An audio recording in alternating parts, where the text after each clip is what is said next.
Salam sejahtera, kami daripada kumpulan kedua akan membentangkan tajuk keberkesanan komunikasi. Isu yang bakal kami bentangkan dalam pembentakan ini adalah mengenai penyampaian berita semasa pandemik COVID-19. Saya Aisyah Maisarah Abdul Muhammad 050403. Pandemik COVID-19 yang bermula di negara China sejak bulan Disember 2019 telah tersebar ke seluruh dunia termasuklah negara kita Malaysia. Di Malaysia pula, kes pertama melibatkan COVID-19 berlaku sejak akhir bulan Januari 2020. Akibatnya, pelbagai kesan telah timbul impak daripada penularan virus ini. Situasi ini telah mendedahkan orang ramai kepada ketakutan, kehilangan pekerjaan dan penyebaran berita palsu. Penyebaran berita palsu mula menimbulkan kegusaran dan perasaan panik dalam kalangan orang ramai. Komunikasi yang baik disampaikan oleh pihak kerajaan membantu orang ramai mengimbangi ketakutan bagi mengurangkan perkara negatif akibat penyebaran berita palsu. Oleh itu, kerajaan memerlukan strategi yang teratur agar komunikasi yang disampaikan berkesan. Sekian sahaja dari saya serahkan kepada pembentang yang seterusnya. Nama saya Aklili binti Nazman, nombor matrik 050427 dan isu yang kami akan ulaskan dalam tugasan kami adalah mengenai penyebaran berita palsu akibat daripada kesalahan komunikasi.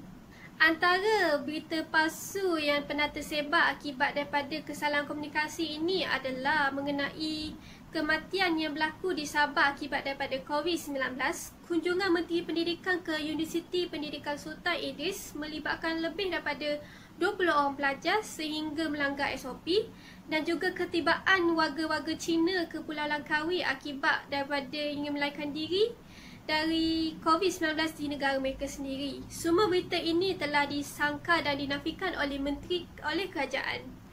Penyebaran berita palsu ini perlu ditangani dengan segera sebelum ia mengganggu pihak berkuasa dan juga petugas kesihatan daripada melakukan kerja mereka. Saya Siti Aisyah binti Mazlan dan nombor matrik saya adalah 050397. Terdapat beberapa ciri berita palsu yang dapat kita kenali, iaitu berita yang disampaikan adalah berdasarkan sumber yang tidak jelas. Berita palsu tidak mempunyai sumber yang sahih dan menyebabkan kita meragui kebenaran berita tersebut. Ciri yang seterusnya adalah berita palsu mempunyai tajuk yang mengelirukan. Ia tidak menggambarkan sepenuhnya kandungan berita tersebut, malah langsung tidak berkait dengan isi kandungan berita yang disampaikan, meskipun berjaya menarik perhatian para pembaca dan pendengarnya. Selain itu, berita palsu juga mempunyai unsur penipuan dan jalan cerita menarik. Kebanyakan berita palsu menunjukkan poin utama yang berlebih-lebihan, berbentuk satira, bersifat propaganda, fitnah dan menyeleweng sumber berita walaupun berita tersebut benar. Sumber berita juga ditokok tambah, dimanipulasi dan disalahgunakan untuk tujuan penipuan. Nama saya Minsha Sofia binti Izham Rizal dan nombor matrik saya adalah 049410. Hari ini saya akan menerangkan sedikit sebanyak tentang punca penyebaran berita palsu. Punca yang pertama adalah media sosial dan aplikasi mesej. Penyalahgunaan media sosial menjadi punca utama berlakunya penyebaran berita palsu, dan salah satu penyalahgunaan tersebut adalah penyebaran maklumat kerana keinginan mereka untuk menjadi orang yang pertama menyampai maklumat tersebut. Yang kedua adalah mudah terpedaya. Ada segelintir individu yang percaya bahawa medium mereka adalah 100% benar. Oleh itu, kebanyakan daripada mereka menyebarkan berita diterima tanpa usul periksa terlebih dahulu. Dan yang ketiga adalah kurang pendedahan tentang celik media, menyebabkan sesetengah golongan masyarakat diambil kesempatan oleh pihak tertentu. Dan yang terakhir, meraih populariti oleh kerana taksub untuk dikenali ramai. Ada yang sanggup membuat cerita palsu dengan harapan dirinya menjadi popular. Nama saya Anisha Mimi binti Ghazali, nombor matrik 049751. Dalam era globalisasi kini, sejajar dengan perkembangan teknologi dan penggunaan media sosial yang semakin meluas, penyebaran berita palsu adalah antara ancaman utama kepada masyarakat hari ini. Antara kesan penyebaran berita palsu semasa pandemik COVID-19 melanda adalah orang awam berasa takut dan bimbang akan dakwaan-dakwaan yang tidak pasti akan kesahihannya. Berita palsu ini telah menjejaskan kehidupan masyarakat secara tidak langsung. Hal ini memberi impak kepada psikososial orang awam dan wujud ketakutan psikologi yang ekstrim sehingga mereka takut untuk keluar rumah. Seterusnya, susulan penyebaran berita yang mendakwa kerajaan mengenakan Perintah Kawalan Pergerakan telah menyebabkan segelintir orang awam bertindak membuat pembelian panik bagi mendapatkan keperluan dalam kuantiti yang banyak dan di luar keperluan seharian. Keadaan panik yang tidak dibendung akan menjadi lebih buruk sehingga berlakunya salah faham dan persengketaan. Justru itu, impak daripada pembelian panik tersebut adalah secara tidak langsung menyumbang kepada masalah ekonomi dan sumber kerajaan. Negara telah terdedah kepada manipulasi pasaran sehingga bekalan makanan yang ada tidak mampu menampung permintaan pasaran akibat pembelian panik tersebut. Oleh itu, peningkatan harga barang perlu dikawal bagi mengelakkan orang awam berdepan dengan kekangan kewangan di masa hadapan. Saya Wani Izzati binti Wani Ismail, nombor matrik 049478. Terdapat banyak langkah yang boleh digunakan untuk mencegah dan menghentikan penularan berita palsu.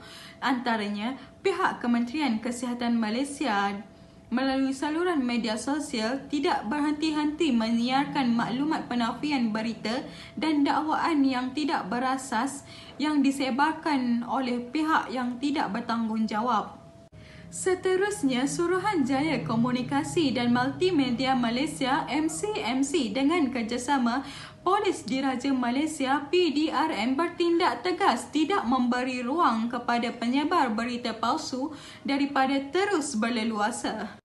Selain itu, laman sesawang sebenarnya.my turut menjadi wadah berkongsi maklumat tepat berkenaan dengan perkembangan isu COVID-19 dan menafikan berita palsu. Dalam pada itu, terdapat portal yang menganjurkan kempen untuk menghentikan penularan berita palsu. Masyarakat juga dinasihatkan untuk tidak berkongsi sebarang maklumat yang diragui dan tidak pasti. Dengan langkah tersebut, semoga kita semua dapat mencegah dan menghentikan penularan berita palsu. Nama saya Dashnia anak perempuan Saravanan, nombor matrik 050225.